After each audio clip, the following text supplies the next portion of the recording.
Ano ang dahilan mo sa mundo? Paano mo malalaman ang dahilan mo sa mundo? So, hi mga kuya at ate, welcome kayo sa aking page na pangalawang pagkakataon. Ano ang dahilan mo sa mundo? Ang bawat tao ay may kanya-kanyang dahilan kung bakit siya sinilang sa mundo. Hindi tayo basta-basta lang nabubuhay para lang kumain, matulog o magtrabaho.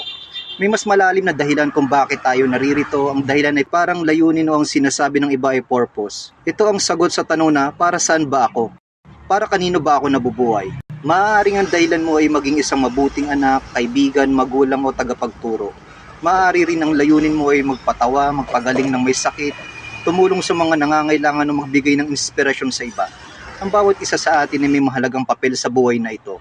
Kahit paminsan ay parang hindi natin ito nararamdaman. Paano mo malalaman ang dahilan mo sa mundo?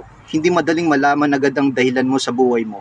Pero may mga simpleng paraan para ito'y unti-unting matuklasan. Pakinggan ng puso mo, ano ba ang nagpapasaya sa'yo, ano ang mga bagay na ginagawa mo na parang hindi ka napapagod.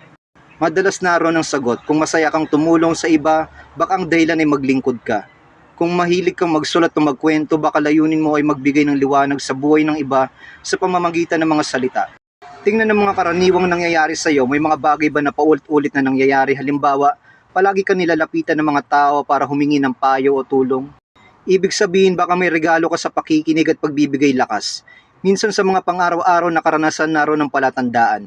Tingnan ang mga pagsubok na pinagdaanan mo. Ang mga hirap at sakit na naranasan mo ay hindi aksidente. Baka ito'y paghahanda para sa isang mas malaking misyon.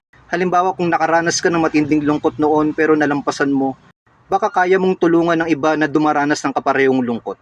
Manalangin at makinig ka sa Diyos o sa iyong paniniwala. Minsan ang katahimikan ang pinakamalakas na sagot. Sa pananalangin at pagmumuni-muni, mas lumilinaw ang landas. Ang dahilan natin ay konektado sa mas mataas na plano. At kapag handa na tayo, unti-unti itong pinapakita sa atin. Subukan ng maraming bagay kung hindi mo pa alam ang dahilan mo, okay lang. Ang mahalaga ay huwag kang matakot sumubok. Sa bawat karanasan may natutuklasan ka tungkol sa sarili mo. Minsan sa pagsubok at pagkakamali natatagpuan mo ang tunay mong layunin. Ang dahilan mo sa mundo ay hindi palaging malaki o ingrande. Minsan sapat na ang makapagpasaya ka ng isang tao, makapagpatawad o makapagbigay ng pag-asa. Hindi mo kailangan maging sikat o mayaman para masabing may kabuluhan ng buhay mo sa mundo. Ang paghahanap ng dahilan mo sa mundo ay parang isang mahabang biyahe. Hindi ito madalian, minsan tila paikot-ikot at minsan parang walang kasiguraduhan. Pero bawat hakbang ay mahalaga. Unang hakbang, kilalanin ang iyong sarili, tanungin mo ang sarili mo. Ano ang mga bagay na gusto mong ginagawa kahit hindi ka binabayaran? Ano ang mga talento o kakayahan mong natural na lumalabas? Sa anong mga sitwasyon ka nagiging masaya at buhay na buhay?